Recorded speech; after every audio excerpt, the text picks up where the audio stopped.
다 만들었어? 응. 갖고 와봐. 올해 초등학교 2학년이 하영이의 반짝이는 보석 같은 존재랍니다. 저희 딸은 엄청나게 밝은 아이예요. 딸 생각하면 웃는 얼굴이 먼저 생각나는? 웃음을 짓게 만들려고 해주는 그런 딸이에요. 아우 저 때가 정말 귀여울 때잖아요. 또 많아요. 아 이뻐라. 메리 크리스마스. 아이고 예뻐라. 하지만 활발했던 모습은 사라지고 한 달째 학교도 가지 못하고 있습니다. 아니 대체 무슨 일이 있었던 거죠? 목숨을 위협할 정도의 큰 사고를 당했기 때문입니다. 이 사고가 얼마나 심했던 거예요? 아이니까 뼈도 말랑말랑하고 그래도 말랑말랑하고 그러니까 이 정도지 어른이었으면 이제 중환자실 갔을 거라고. 아 뭐예요? 대체 그날의 사고는 어떻게 일어난 걸까? 지난 7월 1일 아이의 등교 시간에 전화 한 통이 걸려왔습니다. 맨 처음에 모르는 번호로 전화 왔는데 아이가 다쳤어요. 그래서 언제쯤 올 수 있어요? 이렇게 물어보더라고요. 아 얼마나 놀랐을까요? 놀란 마음에 한달음에 달려간 엄마. 사고 현장에서 마주한 딸의 모습은 처참했다는데요. 가봤더니 애가 얼굴이 피범벅이었죠. 아유. 119가 오자마자 상태 체크하잖아요. 치아가 없다 그러는 거예요. 네. 그 두 개는 현장에서 찾고 하나는 자기한테 있다고 하면서 119한테 넘겨주고. 애가 지금 차에 치여가지고 있으니까 빨리 좀 와주세요. 사고 당시 엄마가 직접 119에 신고했다고 합니다. 119예요. 엄마가요? 크게 다쳐 고통스러워하는 딸의 모습에 마음이 무너져 내렸다는 엄마. 앰뷸런스 타고 갈 때도 이게 얼굴이 땡땡 부어가지고 너무 애가 너무 안 돼 보여가지고 그때 진짜 눈물이 났었죠. 수술을 받은 후 엄마는 하영이에게 당시 사고에 대해 들었다는데요. 아우 정신이 들 때 너 어떻게 했어? 그랬더니 차가 와서 바퀴가 나를 지나갔다고 그랬거든요. 대체 어떻게 일어난 교통사고인지 확인하기 위해 당시 CCTV 영상을 어렵게 확보했다는 엄마. 신호등이 초록불로 바뀌고 하영이는 횡단보도를 건너기 위해 뛰어갑니다. 네. 그런데 우회전하던 차가 아이를 그대로 들이받습니다. 저게 어머. 어? 아니 초록불이. 초록불인데요? 초록불인데? 네. 계속 가네. 밀고 가? 아이를 친 이후에도 차가 멈추지 않았는데요. 아 그렇죠. 엄마 아파 하고 저를 보는데 못 보겠더라고요 진짜. 사고로 아이의 영구치 3개가 빠졌고 잇몸과 볼 사이의 뼈가 골절됐습니다. 아유 무사히 수술은 마쳤지만 극심한 통증으로 음식을 먹을 수도 없었답니다. 얼마나 힘들었을까요? 너무 안쓰러워요. 교통사고가 난 지 한 달이 지났지만 여전히 어려움이 많습니다. 이거 봐. 이거 줄게 안 받아. 이거 뼈 없이 갈랐어. 아니, 갈지 있어요. 갈수 없어. 아빠 다 발랐는데. 원래 갈치 좋아하는데 가시 때문에 한 입에 안 요즘엔 들어가. 생선을 잘 안 먹어요. 가시 있으면 이제 찔리니까 잇몸에. 빠진 치아를 임시로 고정해 놓았기 때문에 되도록 자극을 주면 안 된다는데요. 아이들의 경우 자라면서 치아가 붙을 확률도 있다고 합니다. 갈아야겠다. 상처 볼 때마다 부모님 속이 말이 아니겠어요. 그러니까요. 최대한 흉이 덜 지길 바라는 마음에 매일같이 상처 관리를 해준다는 엄마. 상처가 너무 큰데요 여기저기. 이 모든 게 본인 탓인 것 같아 죄책감에 시달린다는데요.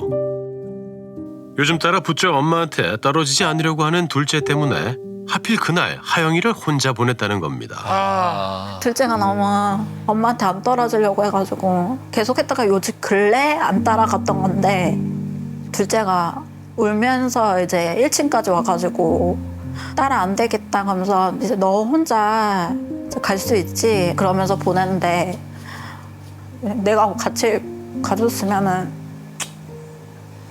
사고 안 냈을 수도 있지 않았을까. 죄책감이 엄청 어머님 크시겠어요. 탓이 네. 아닌데. 그런 생각했죠. 대체 아이를 차로 친 운전자는 누구일까? 딱 봐도 노인이니까 70대 중반, 후반 이렇게 봤는데 80대더라고요. 아, 사고 현장에서 마주한 운전자는 이해할 수 없는 말들을 늘어놓았다는데요. 나는 교장이었어. 나 그런 사람 아니야만 했어요. 무슨 사고를 내고 무슨 말을 하는 거예요? 정말 죄송합니다. 할 말이 없습니다. 이렇게 해도 모자랄 판에 영 딴 말을 하고 있으니까 그러니까요. 얘한테 아무 조치도 안 하고 화가 엄청 났어요. 사고 당시 CCTV 영상을 봤을 때 납득이 안 되는 부분도 있었답니다. 지금 치고 지나갔는데 또 그 상태에다 또 뒤로 오고 뒤로 그냥 일단 온다고요? 내리는 게 먼저죠. 사람이. 차에서 내려서 차 상태를 살펴보는데 사고를 냈는지조차 몰라 보입니다. 에? 그날 사고는 정확히 어떻게 일어난 걸까? 당시 목격한 이들을 찾아 나선 제작진. 안녕하세요.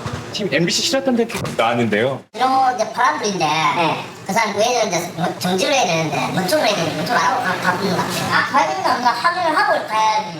근데 확인을 안 했다는 거잖아요. 그리고 저 장소가 사고가 진짜 사고예요.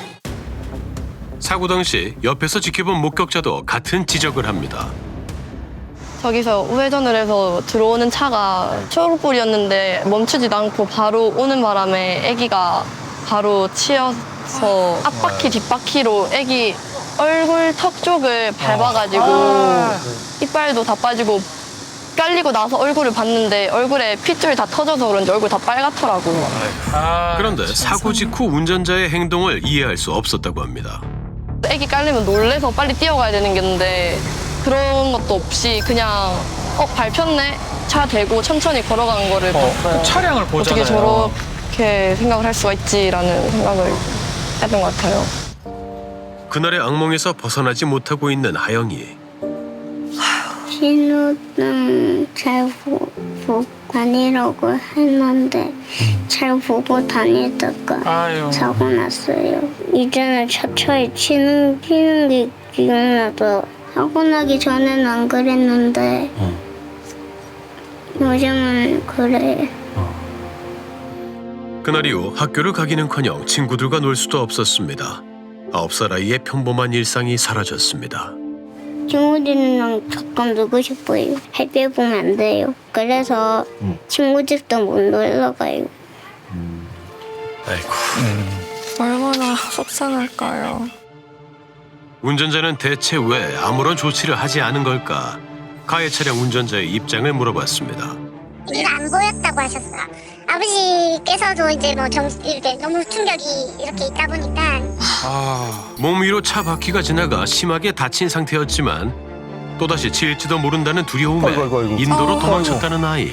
아유, 자칫 목숨을 잃을 수도 있었던 사고. 그 순간만 생각하면 끔찍합니다. 열이 3일 동안 오르락 내리락 했었고 배가 아프다고 해서 이제 보니까 장기 속도 이제 놀란다고 하더라고요. 큰 차거나 아니면 더 속도를 높이고 왔었으면 얘가 살아남았을까요? 그렇게 생각하면 진짜 가슴 무너지고 진짜 큰일 날 뻔했네요. 그런데 사고 며칠 뒤 더욱 기막힌 사실을 알게 됐습니다. 아버님께서 무면허라고 하시더라고요. 어이가 없었어요. 이거 아니 어떻게 해야 되지? 예. 무면허 운전하다가 대인사고 낸 거라면 처벌도 가중될 만큼 심각한 사안입니다. 그 전에 또 따님이 무면허로 운전을 하지 마시라고 몇 번 얘기를 했대요. 이야. 가족들이 무면허한 걸 알고 있는데 방치를 했잖아요. 상황이 어이가 없었어요. 어이가 없네요, 진짜로. 운전자는 왜 무면허였던 걸까? 그 어른이 면허증을 갱신을 안 해가지고 면허가 없거든요. 아니 대체 무면허인 상황에서 운전한 이유가 무엇이었는지 물었습니다.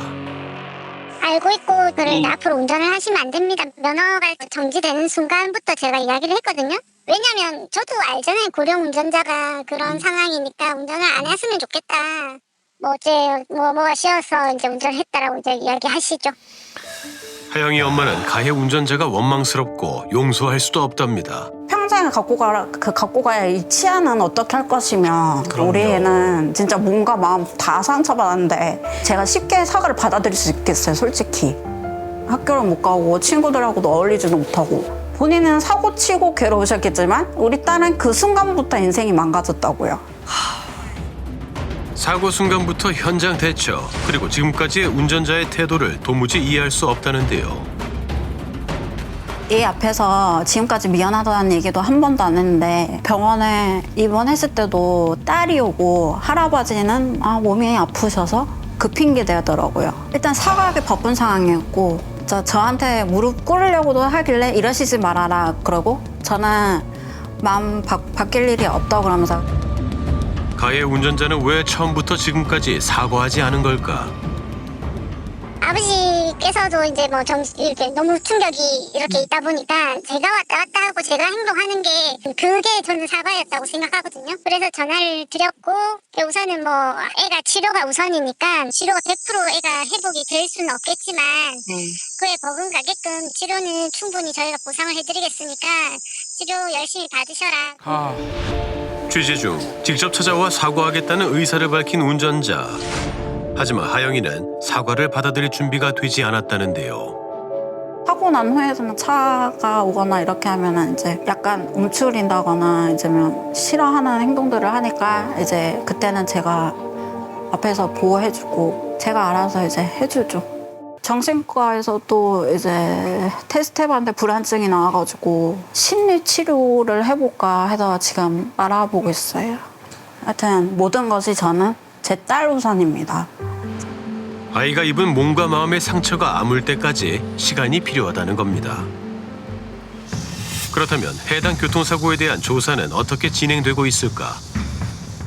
인터넷 사건에다가 면허가 없으니까 이제 그 도로교통법에 무면 없고도 당연히 이건데 12개 중대 위반 사건이니까 교통사고 치유특례법으로 이제 송치했죠. 가해 운전자의 행위는 법적으로 어떤 문제가 있을까? 12대 중과실 교통사고에 해당되면 교통법 3조에 따라서 최대 5년의 근고형 또는 2천만 원의 벌금형에 처해집니다. 그런데 지금 본다면 무면 운전 또 횡단보도 보행자 신호에 보행자 보호의무를 위반했습니다. 두 가지 12대 중과실 법규를 위반했기 때문에 가중사유에 해당된다고 할 수 있겠습니다. 2023년 1월 22일 우회전 차량으로부터 보행자를 보호하기 위해 시행된 도로교통법. 하지만 우회전 사고는 끊임없이 발생하고 있는데요. 우회전 차량에 치여 이번에도 우회전 사고는 왜 계속 일어나는 걸까요? 2년 전 은결이 역시 우회전하는 차량에 사고를 당했습니다. 시간이 흘렀지만 여전히 몸에 남아있는 사고의 흔적. 아유, 그 흉터가 아직도 선명하네요. 너무 아팠겠는데요. 무더운 여름에도 팔토시로 흉터를 가리고 다닙니다. 아유. 그거 지금 끼고 다닌 지 얼마나 됐어요? 2년. 2년? 저는 좀 불편했어요. 애들이 뭔가 징그럽게 생각할까 봐 그래요. 좀 지네같이 생겼어요. 역시 등굣길을 사고를 당한 은결이 그날이 두고두고 후회스럽다는 엄마. 너도 이제 초등학교 4학년이고 아침에 걸어서 혼자 가는 것도 해봐. 해서 혼자 보냈어요. 그렇게 혼자 보낸 지 며칠 지나고 나니까 저한테 얘기를 하는 거예요. 엄마, 아침에 나 데려다 주면 안 돼? 야, 남자답게 씩씩하게 혼자 가야지 하고 보냈는데 25톤 덤프트럭에 치인 순간 차 아래로 빨려 들어가 바퀴에 깔린 아이. 끔찍합니다. 그날 사고는 어떻게 일어났던 걸까? 가해 차량에 찍힌 블랙박스 영상입니다. 은결이는 횡단보도 앞에서 신호를 기다리고 있습니다. 서 있네요. 그런데 멈추지 않고 그대로 우회전하는 차량. 왜? 왜 그래? 지금 쪽팔아서 아이라는 거잖아요. 그 아저씨는 몰랐대요, 전혀. 사람 쳤다? 그거를 뒤늦게 듣고 아저씨가 멈췄대요. 사고 현장은 그 골목길 입구잖아요. 근데 이 트럭 운전기사는 저쪽에 아파트 앞까지 간 거예요. 거진 골목길 끝까지. 6개월 동안 무려 5번의 수술을 받아야 할 정도로 크게 다친 아이. 엄마는 수술 때마다 끝내 무너져 내렸다는데요. 제가 병원에 있을 때 애 앞에서 한 번도 안 울었거든요. 내가 울면은 내 새끼가 무너질 수도 있겠다 이 생각이 드니까 제가 병원에 있을 때 제일 심하게 무너졌던 날이 이 날이었던 것 같아요. 트럭 바퀴에 깔려 팔꿈치와 허벅지 뼈가 조각조각 났습니다. 그래서 철심으로 뼈를 고정하는 수술을 받았습니다. 사고로 한순간에 무너진 일상. 가족 모두 여전히 고통의 시간을 보내고 있습니다. 사고 발생 전 태권도를 무척이나 좋아했던 은결이 그 사진으로만 봐도 표정이 정말 밝아요. 태권도를 진짜 너무 좋아했어요. 정말 즐겁게 다녔어요. 제가 얘를 태권도를 보내면서 얘도 너무 즐거워했고 행복해했거든요. 너무나도 좋아했던 태권도였지만 사고 이후 할 수 없게 됐습니다. 못하겠죠. 팔에 압박이 가해지면 수술 부위가 자칫 터질 수 있다는 겁니다. 태권도복을 못 버리게 하더라고요. 아니 나 다 나오면 태권도 보내준다고 했잖아. 그걸 왜 버려? 다시 입어야 되는데. 근데 갈 수가 없잖아요. 다시 태권도할 날만을 기다리던 아들을 보면 엄마의 가슴은 무너집니다. 저 그날 태권도복 들고 진짜 많이 울었던 것 같아. 아유 참 엄마 속이 진짜 말이 아니겠어요. 가장 안전해야 할 등굣길이 왜 지옥길이 됐을까? 사고가 발생한 곳은 어린이 보호구역인데 인력 부족 문제로 교통안전지도가 이루어지고 있지 않다는 겁니다. 여기 안 서요. 저 위에 하나 서요. 자진해서 봉사로 교통안전을 해주시려고 하시는 분들이 많이 안 계시는 거예요. 사고 발생 도로에서 한 블록 떨어진 곳에 학교가 있는데요. 학교에서 불과 300m도 떨어지지 않은 곳인데도 학교 근처 도로에만 교통안전지도가 이루어지고 있다는 겁니다. 굉장히 가까운 곳인데요. 그러니까요. 이쪽 편에 사는 아이들이 신호등을 건너서 학교로 가는 거예요. 제가 봤을 때 여기는 무조건 사야 돼요. 지난달 사고를 당했던 하영이 엄마도 같은 문제를 제기했는데요. 원래 그 사거리에 녹색 어머니라고 하죠. 겨울까지만 있고 그게 없어졌거든요. 지금 여기만 안 하는 거고 저 학교 앞에는 아직도 한다고 하더라고요. 하영이가 다니는 학교 앞에 등굣길 모습입니다. 교통지도를 하면 사고를 예방할 수 있겠습니다. 그쵸, 차들이 신호를 확실히 지키죠. 그러면. 특히 사고가 발생한 도로는 등하굣길에 교통량이 많다는 겁니다. 등하교할 때 이제 그때는 이제 애들이 학교 이제 가방을 지고 이렇게 왔다 갔다 하거든요. 보행자가 횡단보도를 건너는 상황에서도 정지하지 않는 차량. 그냥 다 가잖아요. 아이고. 지금도 똑같아요. 네. 위험해 보이는 상황도 많이 보여요. 특히나 아이들은 더 위험합니다. 오토바이도 마찬가지고요. 예. 횡단보도 위에 사람이 있는데 예. 네. 저기 택시 같은 것도 보이시죠? 지금 바로 가는 거. 우회전 차량들로 인해 사고의 가능성이 높은 지역이다 보니 걱정이 크답니다. 뭐가 그렇게 급하실까요? 사고 현장 볼 때도 진짜 여기는 위험한 곳이다라고 생각이 들었는데 이게 이제 제 딸한테 오니까 네. 우회전 일시정지 의무화가 시행된 지 2년. 하지만 운전자들의 인식은 개선되지 않았습니다. 여전히 우회전 교통사고 건수는 물론 중상자와 사망자 수가 줄지 않았다는 건데요. 거의 그대로네요. 네. 그러니까 아예 그 법적 개념 우회전이 가능한지 불가능한지도 모르는 운전자들도 아직까지 많다라는 거죠. 사고 건수라든가 사망률이라든가 이런 그 감소가 좀 미진하지 않느냐. 1488, 1438 뭐 대동소이하잖아요. 같잖아요. 네. 줄어들질 않네요. 그러니까. 전혀 변화가 없었다라고 볼 수 있는 거죠. 그렇다면 계속되는 우회전 사고를 예방할 수 있는 방법은 무엇일까? 그러니까 제일 중요한 거는 교차로에 접근할 때 서행을 하는 거, 그다음에 정지선이 있으면 정확하게 멈춰서서 좌우를 정확하게 확인하는 것. 과정만 완벽하게 수행이 된다라면 우회전 사고는 충분히 예방할 수 있는데 마지막으로 이제 뒤늦게 어딘가에서 뛰어드는 보행자가 있을 수 있기 때문에 좀 더 넓은 구역까지 확인을 하시는 게 안전운전에 도움이 될 것으로 판단이 됩니다. 사고가 일어난 지 한 달이 지났습니다. 부부는 딸의 회복을 위해 전념하고 있다고 합니다. 예전처럼 돌아갈 수 있을까? 어쩌면 생각보다 오랜 시간이 걸릴지도 모릅니다. 충격도 있고 미안하기도 하고 왜냐면 어른들이 잘못해서 이런 일이 생기는 거거든요. 얘가 이런 거를 안고 살아가는 게 좀 미안하기도 해요, 솔직히.